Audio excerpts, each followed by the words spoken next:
Welcome to the Perspective Podcast, where we embrace open dialogue from different perspectives about entrepreneurship, relationships, and education. And this open dialogue is needed, especially today, as we live in a Twitter finger society where everyone seems to care more about getting their point across than they are about hearing the other person's perspective.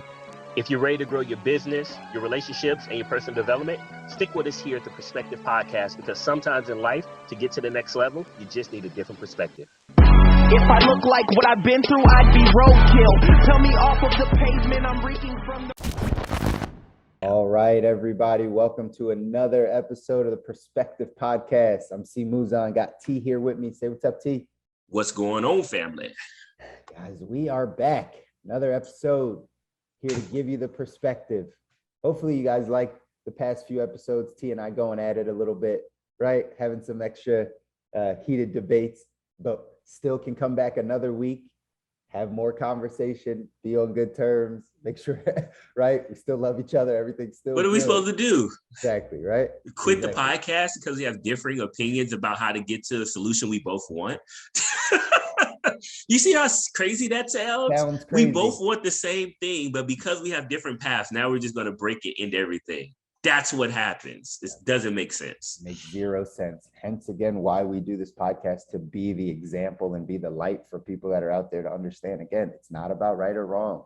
We're all trying to get to basically the same place. We all have the basic human needs, right? Of just love and connection and growing up in a place and right where our kids can grow and thrive and have resources. And right, we all want a good life. We all want to live a good life. So at the end of the day, if we need to have the conversations to be able to get us there, we just want you guys to stay open-minded enough to other people's perspectives. So that's why, again, we have this podcast. Like, share it, subscribe, all that good stuff, right? That we say normally at the end. I'm going to start saying it in the beginning. Yes. So y'all remember to do it. But either way, today, another good conversation. T and I powwowing a little bit right before this. Just catching up, because again, like you guys, we always let you in on the little inside secret that like this is our time we get to spend together. We're busy. T is right running a business now, basically running a family, right, doing a lot of these types of things. Me doing the exact same thing, so we don't get a chance to always dive in. So these times where we get the chance to share it with you on the podcast, it's actually good for us too. And we're having a conversation this morning about actually what's happening in this country with people quitting their jobs, switching industries, moving from where they were to where they want to be. It's really happening. It all started, I read an article, I think it was on NPR. I posted it on my Facebook too, that said like, why are people quitting their jobs? And I forget what poll it was, but somebody said that in the month of August, they recorded 4.3 million people quit their job in the month of August here in the United States, in America. 4.3 million people. It came out to almost 3% of the entire workforce, of the entire labor force of this country, just quit, just up and left, just said, I'm done. Mm-hmm. Now, not got fired, not got laid off, not got downsized. That's right. By choice. They voluntarily left. By choice, they left. They chose to say, and this is what we're going to dive into today, because there's probably many different reasons that people left. It probably wasn't all for the same reason, but I would surmise, and right, T, and just kind of interested to hear your take on it, but I would say it's really because people now saw that they have more options. I really think that's what it came down to. I absolutely, yes. And I was one of those people in 2021 that made a shift. Here goes in my opinion, this has been building up. People don't just get to this point. Over the last, Chris, we talked about it. Since we started this podcast, there's been like 17, I think. Yeah, I think we're like 17, 18-ish. We were talking we'll go back. We were talking about how much content we have. We're almost 100 episodes at this point, like probably, we're far. You guys have to remember, we're just now doing the video side, but we have tons of content on the Spotify, Stitcher, Apple, Podcast, Google Google Podcasts. Podcasts. We go all the way back from 2018 when we started the podcast. Like, we have so much, but I just think like, so growing from there to here, like even during that time, we started talking about like people are frustrated with their job. Like there was this great frustration of people feeling undervalued and overworked, right? And for those people out there that are running business, I'll just drop this. People, even if you overwork people, nothing feels like overwork if they feel the value exceeds the work ethic. I know people that work 70 hours a week and feel like they ain't putting in enough time because they are so valued for what they do and they receive value for it. But that's neither here nor there at this point. But because of this frustration, the pandemic forced everybody. Businesses went first. Well, I would say, yeah, where they were like laying people off. I remember the mothership that I was at before, that's what I like to call it. They were like, oh, this is a perfect opportunity to cut down on costs, cut some of the fat that we felt like we had, narrow it down. Even me, I was the epitome of middle management, right? I wasn't like in the retail store, but I was the one overseeing all the retail stores. I remember my boss coming to me and saying, how are you going to show your value to stay within the position that you have or stay within this company? Then they started coining terms like enterprise value and other little things like that were there were these like corporate like terms, right? And it was essentially saying, you better show us why we should keep you. You're on the right? chopping block, sir. That's what it is. You're on the Everybody is. Yeah. And my boss wasn't coming to me like just to me down. He even said it himself, like, even me, I have to show why my position, right? Like, because they could cut his before me, right? And so there came this time. So companies did it. But guess what? Once all that settled, now the employees are doing it on their side, right? Look, if you are ever looking to change jobs, if you are ever looking to change careers, if you are ever looking to start your own thing, if you got the skill set for it, Chris will go into more than that, because it's a whole, knowing how to cook and running a restaurant are two totally different things. Absolutely. Tell them just again. because your apple pie is better than everybody apple pie doesn't mean you're just gonna have it and put a post on Facebook and you're gonna be profitable making apple pie. There's a whole bunch of stuff that goes into it, but Chris will dive more into that. But I'll keep it on the work side because I'm hiring and I did this switch. People are even looking, y'all, for people who don't even have experience in the field. I told you guys, when I left, most of my experiences in the car world, whether I was renting cars, selling cars, leasing cars, it was all this leadership in that dealing with salespeople on that side. And now I'm in the home services world. It's still customer experience, obviously, but instead of somebody buying something, now people call me when they got a problem, right? Like there's a difference. And there's a different space and there's a different skill set and tools that you got to have. But employers today are looking for the right people and they'll train on skill more than ever. More than ever. And that's why, Chris, I believe people are getting hip to the game. Look, I left my world and went into a world where you normally need about 20 years experience or 15 years experience to do what I do. And I'm successfully so far, right, doing what I need to do because the employer put support systems in place to allow my skill set to shine while still keeping the competencies and different things there to support me while I go through my learning of the actual business. Yeah. And people are sniffing onto this now. And they're starting to make that shift, man. Like, I mean, you said it. I'm looking at an article right now where it literally says 55% of the workforce is looking to make a job change. You said 3% actually did it. 55%. So there's 52% more people right now that want to leave their current job and go to something else in the next 12 months. That's right. And that's radical change. And I think it's beautiful for industry. And we'll get to that in a minute. But go ahead, Chris. I know you had some thoughts on that. No, I mean, I just think that like we're living through this time where, again, the pandemic really did the benefits of it, even though we all had to slow down and it was all chaotic and we're fearful and all those things. What actually came out of it was us taking a real look at our lives and our Clarity. lifestyle. And like, man, like I've been busting my butt. Like a lot of people during that time, like during, you know, really when it got shut down, were like, this was the first time I've been at home in years. Like the first time I've actually sat down and like had a meal with my family. Like there's just so many things that came out of that time. And right now, what I believe we're seeing is people exercising their options. Yes. Before, we didn't think we had options. Yeah. We didn't think that, like, you know, the job that we had was the job we were going to have. We show up, like, that's just what everyone does. And then all of a sudden it stops. And then people are like, but I'm still making this happen. Yeah, it might be getting some government checks or whatever the case is. I might get some unemployment, sure. But now I see this time with my family. And now I see this side hustle and this other way to bring in money. And then I look at these investments. And now I'm paying attention to like, oh, wow, other people are starting these, man, other people are not going back to work. And then it gets to this place where they want you to go back to work. And then you're like, but do I? Like, I've been doing this. Do I want to go back to that? Do I want to go back? Like, because now I've tasted this. And even though I'm still a little unsure of like how this all plays out, I can see now that it's possible. And that's all we need as human beings. If I scope this all the way out, T, all you need to do is be able to see that something is possible. We just never knew it was possible.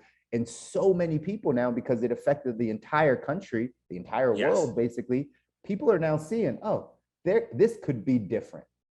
And that comes from the employer side too. So I'm in the home services world. So electrical, HVAC, plumbing, like I'm the guy now you call the company call when you got a problem, right? Like something's going on, or if you want to upgrade or move things around in your house, like typically that's who we'll call. Now, this industry, it's very, I don't want to say kind of tight, right? It's kind of like, you got to go put your 4 years in. You got to go learn, got to go turn that wrench, right? And all this other stuff. Do you not know? I was just at a conference in Florida where we were talking about the industry as a whole. Do you not know? They're literally saying, you know what? I don't even think we want people with experience no more. We actually want to go find servers, former servers. We actually want to go find people that used to sell cell phones. We actually want to go find people that used to sell cars, or people that, you know, did other things like, you know, worked at a laundromat. It doesn't matter, because technology has come so far and the training has come so far that the industry right now is losing 10 people, baby boomers, but only putting one new person in. It's a 10-to-1 shift. So they're like, look, we'll teach you how to do it. You don't even have to go pay to go to a trade school. We'll pay you to learn a specialized skill, and we'll have you on the road within a year or two, whereas before it would take you 4 to 5 years, 6 years to be able to get there. We'll dedicate that time and attention because there is a deficit in the industry. My guys right now, no college degrees. Yeah, I think maybe one has a college degree, right? Maybe an associate's out there somewhere, maybe a bachelor's. I'm trying to think all my team now. 6 figures. And not like, 102. While that's there, I'm talking 125, 140, working about 38, 39 hours a week. Get to go home with their family. Don't have to be out all crazy times. Don't feel like they slave laboring. Options, man. It's options. People are switching, man. That's it. People are making a shift. And even in a specialized skill, you can make a shift. People are like, I went from bartending and now I'm an electrician, killing the game. And that's just one example. I've been preaching this message for a long time. Again, on the financial services side, that's actually the basis of what we talk about, right? Coming into the industry, it's like, listen, the older, right? When you think of a financial advisor or a financial professional, you think of an older person, 55 plus, right? White man, white male, right? They used to say about our industry, they still probably do. It was stale, male, and pale, right? Like that's what it was, right? Like, and that is what you think about. And what I've always run on in our business is like your skill sets, no matter where you come from, transfer here. And because people are phasing out, these 55 and older financial advisors are phasing out, it leaves so much market share for us. I've been telling people this forever. Yes. It's the reasons why they come into financial services. And what I would tell them all the time is, don't think of this place. Think of your skill set and how it equates to your quality of life. That's what you got to understand. And people were always too scared, like, oh, well, I only work retail. I get it. But your skill sets are, you know how to manage people. You're great at multitasking. You understand how to work on your feet and change. And every day is a little bit different. Like, you understand how to work in that environment. Now, that environment can be many different industries. You cannot be locked into this industry. Use your skill set and move it somewhere else. And now people are understanding that, I believe. And jobs are open to it. Jobs are open to it. I mean, look at Google. You don't have to have a degree anymore to go to Google. Apple. Some of the big companies are like, we're going to take this barrier of the college system out. We're going to take this barrier out.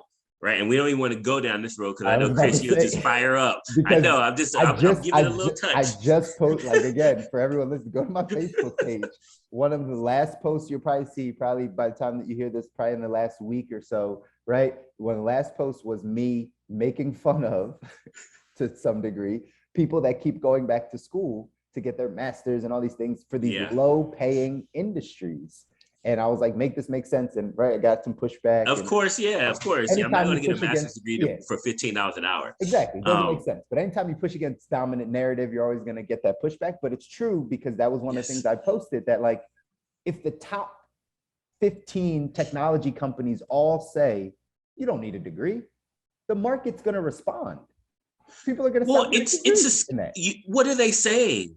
The degree at one point in time represented the skill set. You can get the skill set now without going through the filter of the school. That's all they're saying. Come with the skill. And then here goes the thing. They're even going to pay you to get the skill set, or they're going to make the cost so minimum. Like, look, there's a help desk certification right now through Google. It's $50 a month. You can be done in like 3 months. Not even. I think it's even faster than that. And I looked at this, Chris, no lie. I looked at the certification. And then I was, we were out near, we were living near DC at the time. And I went and I put help desk with this certification, and I did a job search. Guess how much the starting salary was? Just what would you think? Help desk. 50 grand a agent. year? Huh? 50 grand a year? It was like 63 grand. 63? At the time. 63 grand. Indeed. Now, this was in DC, so you had to go in, you got to be in DC, and they're higher because it's cost of living. But think about that for a second. I can go, Google will help me. We already Google everything else for everything else. Get the certification for help desk, perfect the skill over those times, change jobs, and potentially walk into a $63,000 a year job. And people are, and that's like low level. And people are resistant to that, and they have been resistant to that up until this time. I really think that this is the switch, right? Yes. Where people again are seeing their options. They're taking a look and saying, okay, what makes sense for me? I know I have this skill set. I know this is about the money that I'd like to make. Who is offering this? How can I get right? How can I make all these things happen? Right? And that's what we're living through right now. Go ahead. No. Well, go ahead. I have a thought. Some people are switching over to the entrepreneur space, right? Because that is what they found out is the thing that will help them no longer have to have the job or whatever the case is. They found their opportunity over here. And I believe there's a large percentage of people that are doing that. Hence why, right, like my mission and what I talk a lot about is teaching people how to go from this employee mindset to the entrepreneur mindset. Because once you then have the idea that you want to come over on this side, what you start to learn is you actually aren't equipped yet, right? You don't have this, you don't have the mindset yet. You don't have the mechanics yet. Just like you said, T, right? There's a big difference in, right, what you do in the business and then how the business operates. Just because you have great pizza doesn't mean you'll run a great pizza restaurant. Not at all. Not the way it works. But we don't know that because we've been so conditioned down this path of employment that when we do want to step out, and for many people, this might be only a year, it might only be 16 months or whatever, you have to reprogram and kind of unlearn some things so you can relearn how to do this entrepreneurial life properly so you can actually get the same success that you had as an employee, right? With quality of life and making money and things like that. So it's a whole different mindset and mechanics that you have to learn. And like I said, unlearn in order to get to that place. And that's why where I try to step in and help. But even on the other side of people just seeing I can switch industries, I've never seen more jobs hiring right now. And, you know, there's this debate out there of like, are people lazy? Or like the people that say they don't want to work or they can't find a job, are they lazy?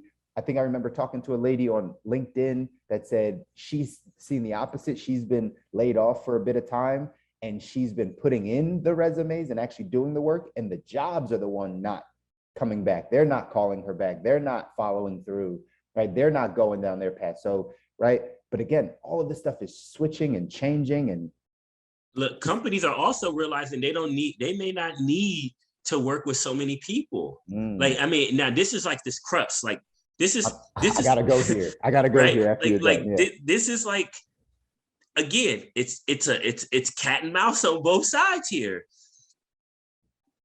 The mothership, they cut it down and was like, we still making the same money, y'all. we actually making more money, y'all. The people that's left could do more, y'all.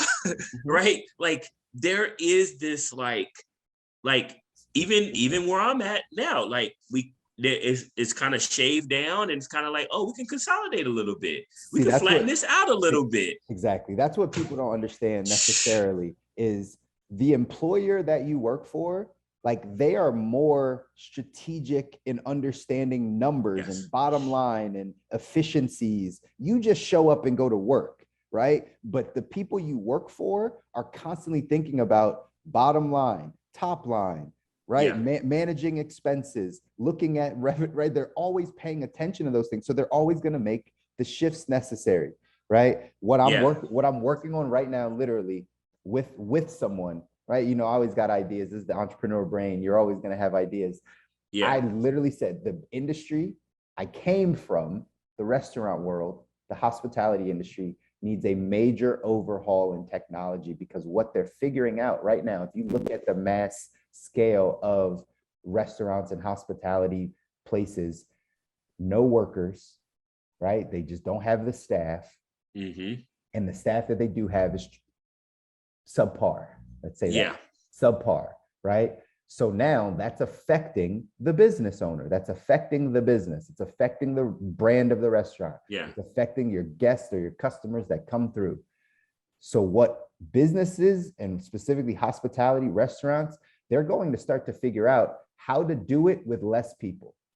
Absolutely. They're going to figure out how to do it. And I just had this conversation with basically a restaurant consultant. We're powwowing. I believe technology is going to play a huge part, just like everything else that we know. Technology is the disruptor. That is it. So we just need to make these, right, casual dining, you know, even upscale casual, more technologically sound and advanced, that doesn't take away from the guest experience, but adds to it. And then you need way less people. We were just talking about it, I was like, if you know restaurants or anything about restaurants, you know, you have 4 front of the house managers and 3 of them are trash. 1 of them is good, right? 3 of them just kind of do their thing and just show up, and right, they're not really good at they just are a warm body. What's going to happen is we no longer need warm bodies. We'll just take the one that's a superstar, and the whole thing will run around that person. And you may have one behind it as another potential superstar. Right. That's about it. For coverage. That's like, it, for coverage. That's it. That's it. But now you need less people. Think about it on the, like, you know, I came from the Cheesecake Factory world, right? I came from grandiose, big, right? On a Friday night, you got 5 hostesses, right? You know what I mean? Like, just not one. But think about models like that. It's like, well, we might go from 5 to 2 because we added technology. We might go from 16 servers on the floor to 7 because we added technology. We might need to eliminate the busser, right? You know what I mean? Like, there's so many things that are these restaurants specifically, but again, this is across all industries. They're going to start to figure out, like, we don't need as many people, huh? Okay. Then what happens? Like, that's the other question is, Well, if these companies figure it out faster, it's supply and demand, right? Supply and demand. As soon as right, you get into right now, the demand for jobs and workers is high. Eventually, what happens is that it's going to shrink back down. that demand will go back down. But what will people be doing? Because the businesses are probably just going to replace with technology, with AI, with smart things. With look, Carvana cut out all physical dealerships. No need for one. Yeah. They essentially have pop-up shops that are towers of cars. That's literally what it is. It's a pop-up shop. They have vending machines. They have vending machines for cars. And you go there to just pick up your car. You don't go there to buy and talk to somebody and strategize. They're like, go on your phone, and within 10 minutes, not even, within 3 minutes, you can you can have financing done and a little bit more, figure out the car you want, and probably within 20 minutes bought a car. It's all changing. Bought a car. Crazy. A 2 to 3 hour process where you have to go to a place, deal with people potentially in their attitudes. Not saying all are bad, because I had some fantastic, customer service, in my day, right? But every time it wasn't a perfect day. You don't even have to deal with that. You can go on, boom, boom, boom, buy a car, and they bring it to your house. You drive it for a week and let them know if you want to keep it. If you don't, they'll come pick it back up. Right. That's right. Like, how many jobs is that?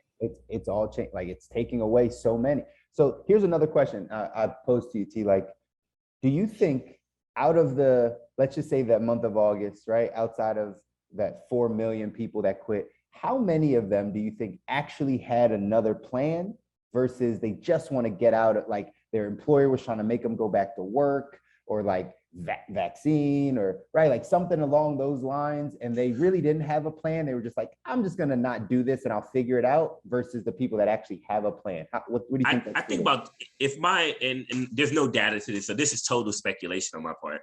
I think 25% of them had a legit plan.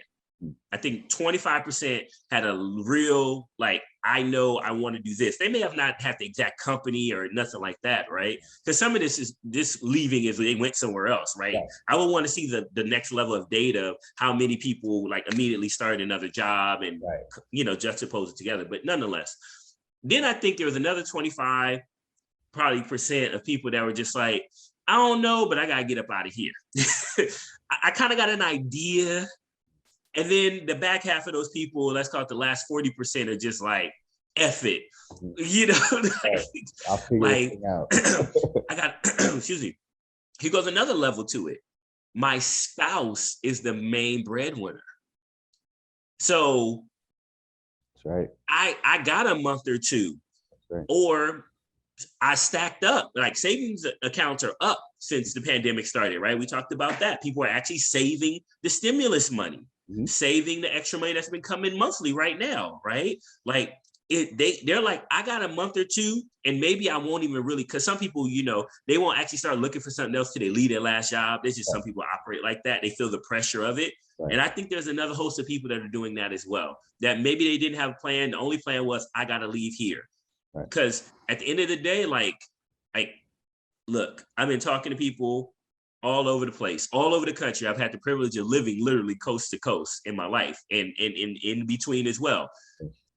People are fed up where they feel like they're not being treated equitably. I don't like to use the word fair, because fair is subjective, but equitably, right? Like, we don't have any equity between each other. Like, it's not going back and forth. And employers are also trying to figure out, how many people do I really need?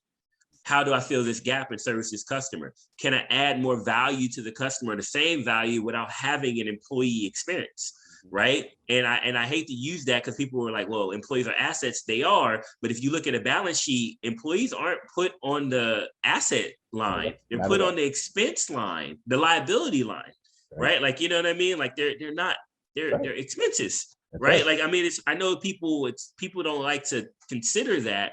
And I know every industry is different. Like, our employees' pay in my world is above the line. So, it's not an expense, it's cost of goods sold, right? Like, it's a part of like what has to be paid in order to generate said outcome, right? But most worlds, that ain't it. That's not it. And people are trying to constantly, they invest in assets and they cut expenses. And when people are not viewed as an asset, they're gone. And the pandemic, how many people got laid off? And you were like looking around like, why me? Right. Like, because you got to go, right? Like, again, yeah, it was when push comes to shove, if you're a number, right? Like, you got to know that that's it. And again, like I said, these employers are viewing things differently. When you are in a place where your business potentially is suffering because of people, you can't be vulnerable to that, right? You can't be vulnerable to that. This is right. I'll make a different parallel completely outside of what we're talking about. This is when we talk about real estate investing and we talk about single family homes, right? Or people that just want to rent out single family homes. What you realize over time is you depend on that tenant.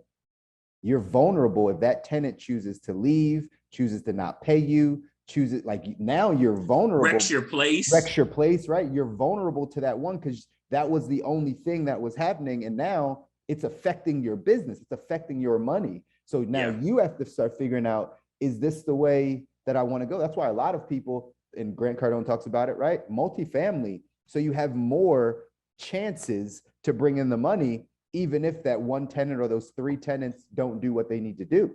Yeah, you got 97 other ones if you got 100 people paying you. Exactly. And that's how employers will look at this when all of a sudden your business suffers because of the people in your business, the employees, the people that don't want to come back to work, the people that don't want to, right, do the job properly, or they now threaten, I can go get another job over here. Now the employer starts to be like, we can't let this happen. They're going to figure it out. I'm telling you, they're going to figure it out to the place where, like, they're not going to need you as much, right? They're going to be able to hand select the people that want to do what they're doing and learn and train and make money. And then everyone else, you're not even going to have the opportunity to get that job anymore because it's going to be taken. The job's not going to be there anymore. Exactly. So there's a game. And so how do you win this game? I think this practice, something, at least some practical here on the back end of this. Number one, as an employee, you must continue to increase your skills in whatever that is, right? Like, I'm not a technician, meaning like I'm not good. I still say lefty loosey, righty tighty when I'm just trying to screw in like something, right? Like that's not my deal. However, my skill set is in leadership and people development and teaching and training and coordinating groups of people together to attack a goal. And that's where I input my training and my knowledge and my education, and I get deeper and deeper and better. And then how to network with other leaders and pull and learn from them and implement processes and manage people, right? And lead people, really, not just manage people, but sometimes you got to manage them, sometimes you got to lead them, right? That's where my skill set is. Guess what? That skill set is transferable. Right. I can go. You can look like I had, and this is like, we had like this expert person come in, they gave us all these personality tests, and the lady literally said to me, and I have it on video, somebody wanted to fact check me on this one, right? Because they had to record the call, whatever. They were like, they're like, Terrell, I can drop your skill set in any business, and all you would need to do is pick up the skill, and I think you can be successful. Now you would be, but I think you could be. And that's just me where I'm at. What's your thing? What's your thing that you could dig into, right? Chris skill set in the financial arena, he's with this one company. If Chris said, I'm going to do State Farm, guess what happens? Boom. He wants to go Allstate. He wants to go to another financial firm. Hell, you can probably go to a hedge fund and find a department even within a hedge fund and take the skill set of the people and the knowledge background he has. You are the asset. You are it. And you have to know that it's not the job that you get. It's the skill that you have and how you communicate that and show that value. So that's the practical thing on this side. As an employer, your job is to figure out, what is your goal? What is it? And then how can you get there with the right people? And that doesn't always mean the right people are industry people. Right? There's been studies that's been done over 5-6 years ago from Harvard, the Harvard, Business Review. And they said people used to hire on, you used to do that job before. It's on your resume, so it's going to translate here. They found that there is no evidence that suggests because you did a certain job at one company, you're going to also be good at that job at the next company. They actually found that people who didn't even do a certain job before went to another company and then did it were just the same as people who had the same job before. What does that mean? It's you as a skill set. So as an employer, you also got to be open to that as well. Because like in my industry, 10 people are leaving, only one's coming back. Yeah. So you got to make up a deficit of 9 people while there are people out there that still need your services. Right. Like, so in our case, still need our service. People, HVAC systems, plumbing systems, electrical systems. These are things that are still needed. Roofing system, lawn care, all this stuff is still needed. People are owning homes, and even if people are buying single family homes, somebody own that home is going to need to taken care of. Hedge funds are buying the home.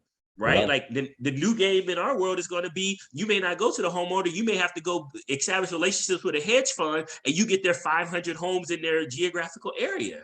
Right. Still got to service them. So as an employer, it's figuring out what it is we want to do, finding the right people. You got the right people on your team, man, you can do anything. Right.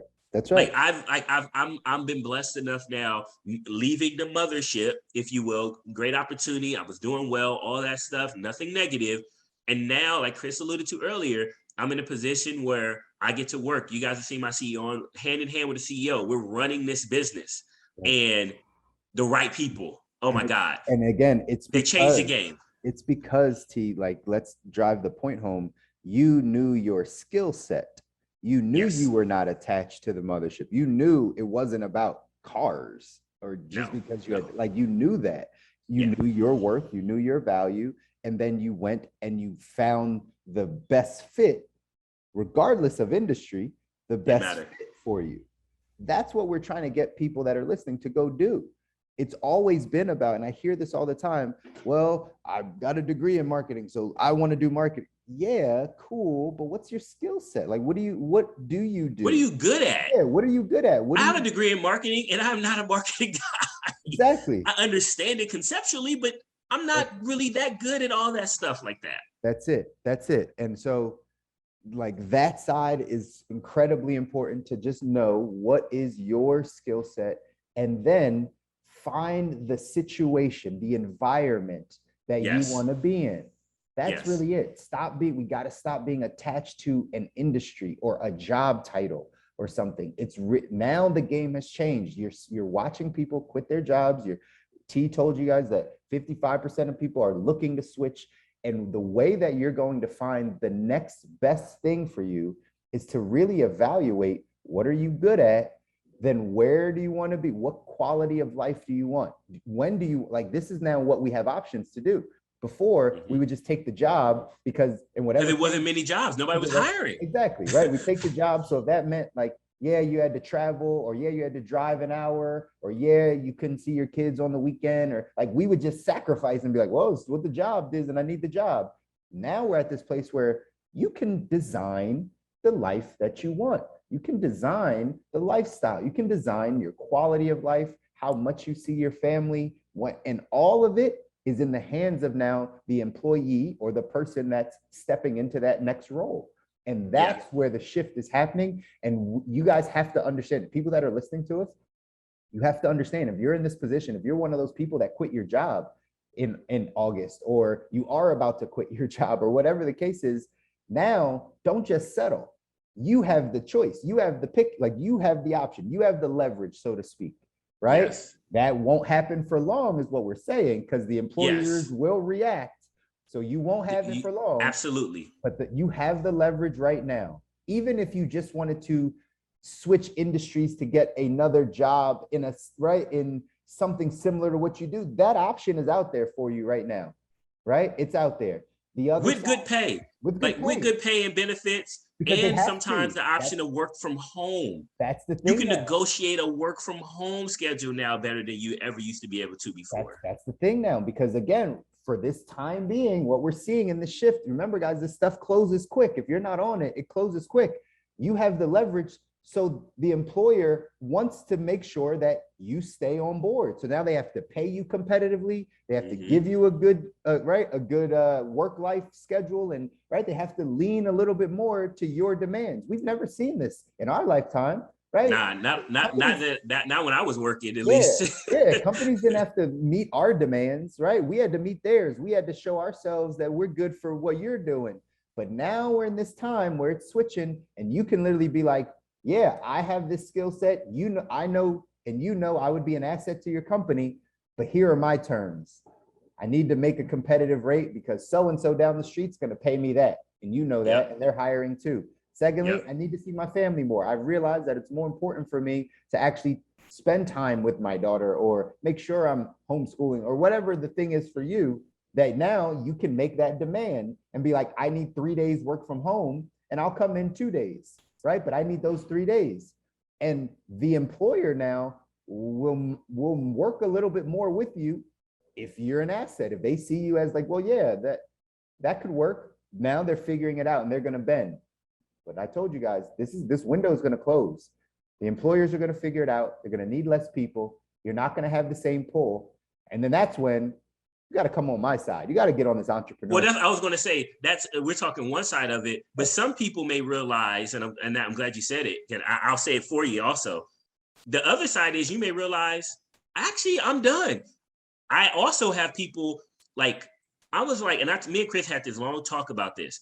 I was on the fence of, was it going to be the leave, total do my own thing, or go help a small, we had this conversation in Chris's home. We had dinner. It was wonderful dinner and everything like that. If you ever get a chance to go to Chris' house, eat dinner, you're going to enjoy yourself, because him and his wife can throw down. But nonetheless, if you get that privilege, right? But it's like we had the conversation.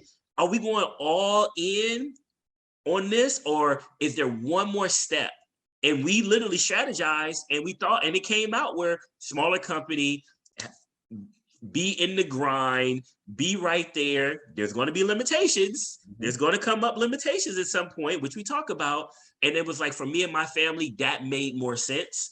And then then as we continue to build and learn to do the next thing, where somebody else may already be there. I have some friends that are literally already millionaires that are still working because they can, like, you know what I mean? But now they're making a shift of like, nope, I got my 3 million, or I got my few 100,000, and I'm ready to go to the Chris side of things, full throttle.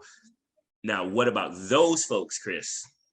Those are the people I think that are in the best position moving forward. And that's just, right, just knowing the opportunities that are out there, all the disruptions. You got to remember. So I just did a webinar. It's on Facebook. We should probably link up the Facebook page in the show notes or whatever. But I just did that webinar specifically talking about entrepreneurship and betting on yourself during this time, right? And obviously there's some things that you need to know about entrepreneurship. There's some things, some skills and some mindsets and some things you're gonna have to grow and develop into. But there's never been a better time. I said this on it. There's never actually been a better time or a more needed time for entrepreneurship, because when the world shifts, when industry shifts, it's opportunity, right? It's opportunity to innovate. It's opportunity to see something differently. This is kind of what happens on the employee side, while they'll hire someone that doesn't have this skills or isn't from this industry, because they come in with fresh eyes. They don't know how it's supposed to be. They don't know how there is no supposed to be. Yeah, they don't understand that. And so when you branch out into this entrepreneurship world, like, you are just seeing opportunities of like, man, I don't know how it's really done, but I know this would help. I know that this would add value. I know that this is a problem I have. And what I said on that webinar is, every business is meant to solve a problem, right? Absolutely. That is it. So when you branch out in this entrepreneur side, and again, no knock to people that sell jewelry or sell a thing that, like, you know, just has its own like kind of utility purpose, and right, that, but really, if you want to get into sustaining a big business, it's got to solve a problem. You have to solve something that people are dealing with. And in this pandemic and through the time we were sitting at home, we noticed the problems. You start seeing the problems. You start seeing it from every angle, from how you go to the grocery store, to the food you get delivered, to what's happening at your kid's school, to what's going on at the job. Like, you just see all these problems, and that leads to opportunity for entrepreneurs. It's because, like I just mentioned it earlier in this talk, right? The restaurant industry, the hospitality industry. If you walk around, I mean, I've been to a few restaurants to sit down. Happened on my mom's birthday, right? Went out to eat for my mom's birthday. We go to a chain type restaurant. We walk in, restaurant's empty, maybe 5 tables, 20-minute wait. Huh? Like, what are you talking about? 20-minute wait. Oh, well, kitchen staff, servers, we're just understaffed, so we got to wait. They got to pace it. That immediately kills the customer experience. I may never go back there ever again. That's going to affect the business. So how do then, when we start seeing all these problems like this, I can't even go out and eat the way I used to, right? On Saturday night, now it's an hour and a half wait instead of a normal 20-minute wait on a Saturday night. And now during the week, I can't even get, like, that's just restaurant stuff. You can pick all of the different areas. Look at hospitals, right? Look at what happens when you now have to go to the hospital, or, right, your grandma needs a medicine or something like that. Like, all the like, there's so many issues, and that's where entrepreneurship comes in. Don't think about it just like selling a product or selling a little thing. It's like, you solve a problem, the money will come. That's it. And you solve a problem and you price yourself the right way, the money will come. I have to put that in. You gotta throw that. Sorry, I gotta put that in, because most people will sell a product and not make anything and go out of business and wonder why. Exactly. Or they just don't solve a big enough problem. I said this on the webinar too, right? You solve small problems, you make small money. You solve big problems, you make big money, and everything in between. How do you know something's a big problem? It's a problem to you, and then you go test it, and then you realize, oh, this is a problem for a lot of people. Then all of a sudden you can scale that business. Right. So then, all right. So I'm gonna give you one real quick. I know we getting close to the end here. Amazon. Yeah. What problem did they solve? That's so fun.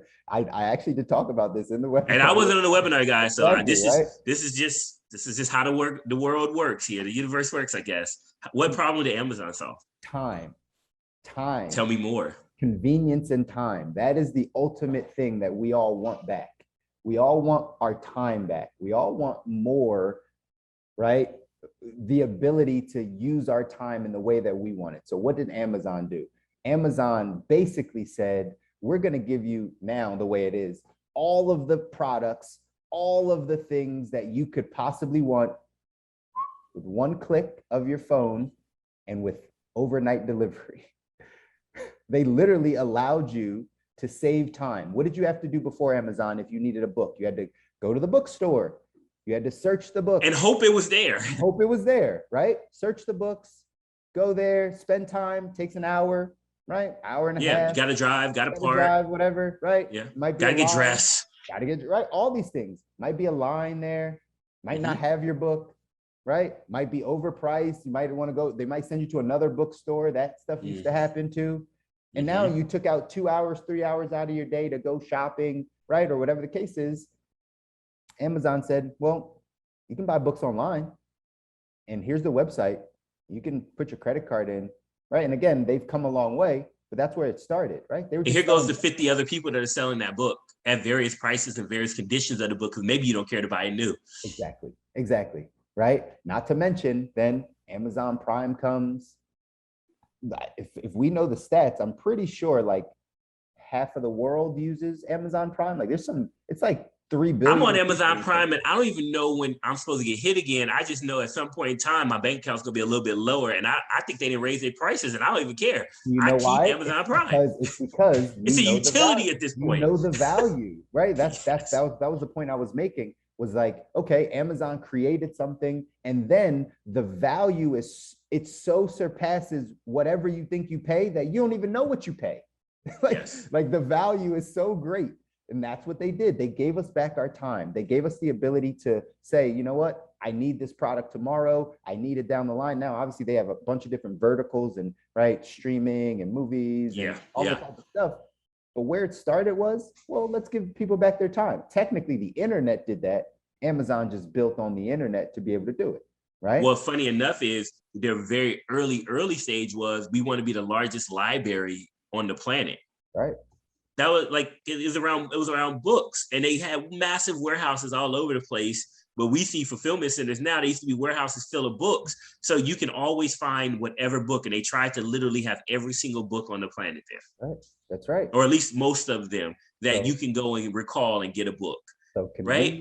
convenience and time is what And Amazon sold you on. They sold you even on. though it was through books. That's it. It doesn't matter what it was, right? Convenience. Problem they solved.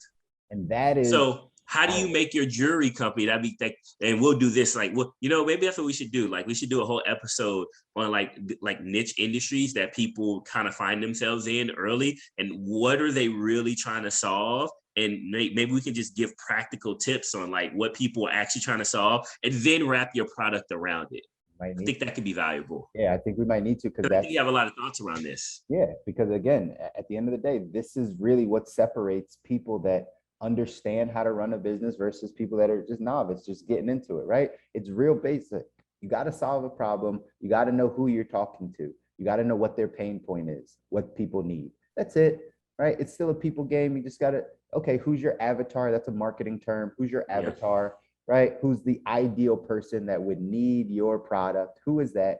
If you start there first and say, okay, well, if you're coming in with a product, right? If it's like a jewelry thing or whatever, and you already know your product, then who needs it? Who's your avatar? What's their pain point?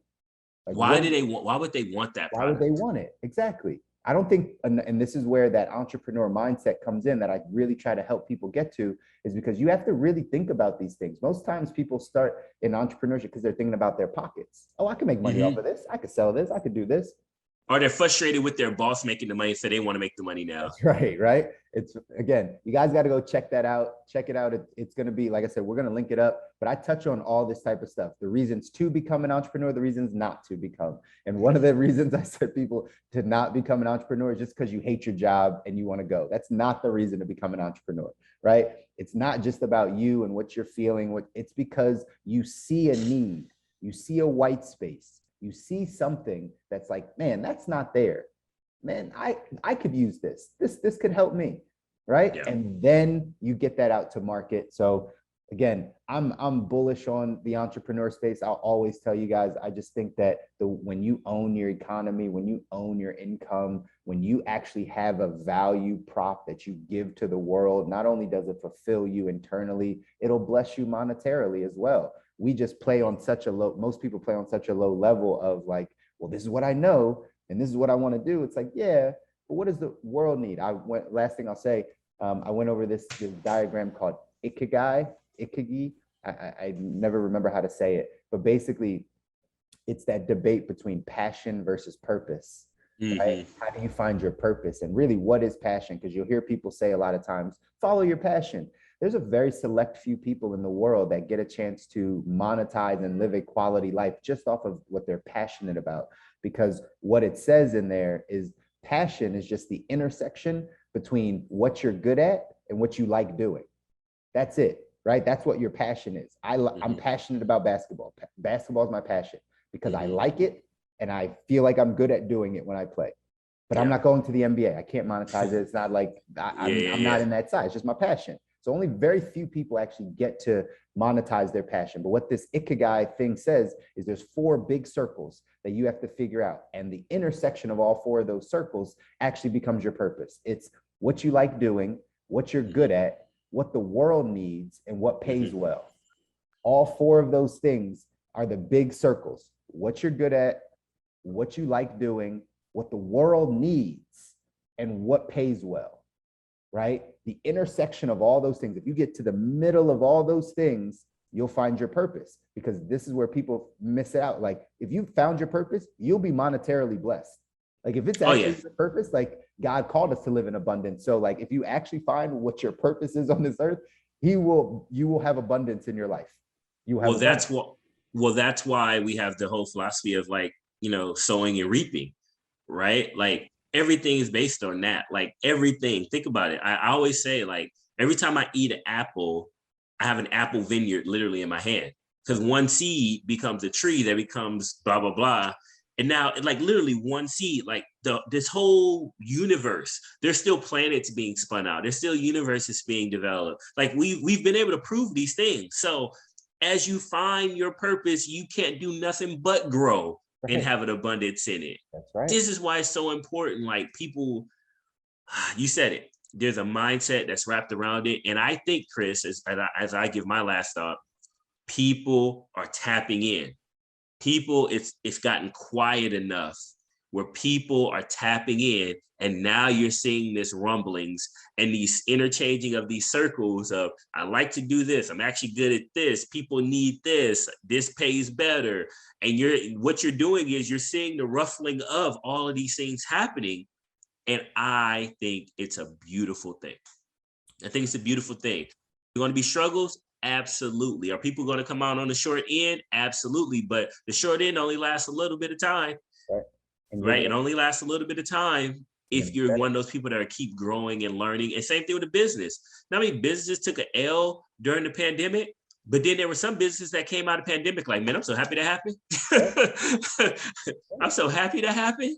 So it's perspective. That's right. It's all about perspective, guys. It's all about how you look at it. But again, take this time. I mean, I think the message of today is, take this time to really evaluate what's your skill set. Like, what type of life do you want? What type of lifestyle do you want? What is your actual skill set? I encouraged on the webinar for people that are just thinking about starting a business, start with that ikigai, start with the big circles. So first, write down what are you good at? Really, write it down. Like, what are you good at? Write down, what do you like doing? Like, what if time and money were not an option, like what would you spend your time doing? Right? What does the world need? How tapped in are you at what the world needs? What your society needs? What your community needs? What your family needs? Right? You got to be tapped into those things to see where the issues are. And then, what does pay well? What can you monetize? Right? What industries is there a niche where you can make money and be able to support your family? If you can just think of all those things independently, then you'll see kind of where they meet. And once you figure those things out, you're on your path. If you actually have the courage to keep pushing down those places, right? Because just like T said, it's not all going to be rainbows. It's going to be ups and downs, and you're going to doubt yourself, and you're going to question this, and this thing is going to happen, and you're going to be scared. Yeah, it's all part of the journey. But as long as you're out of your comfort zone, if you're uncomfortable, then you're growing. Yeah. That's it. If you're uncomfortable, then you're growing, and we're pushing you out of that comfort zone. It seems like our world is moving out of their comfort zone. Like there's this whole shift. Again, 55% of people thinking about quitting their job. There's this shift happening. We want you to be on the right side of the shift. We want to make sure that you're equipping yourself now to do this self-reflection. Be like, okay, where can I make this move? Don't limit yourself to your industry or what you've done for the past 10 years.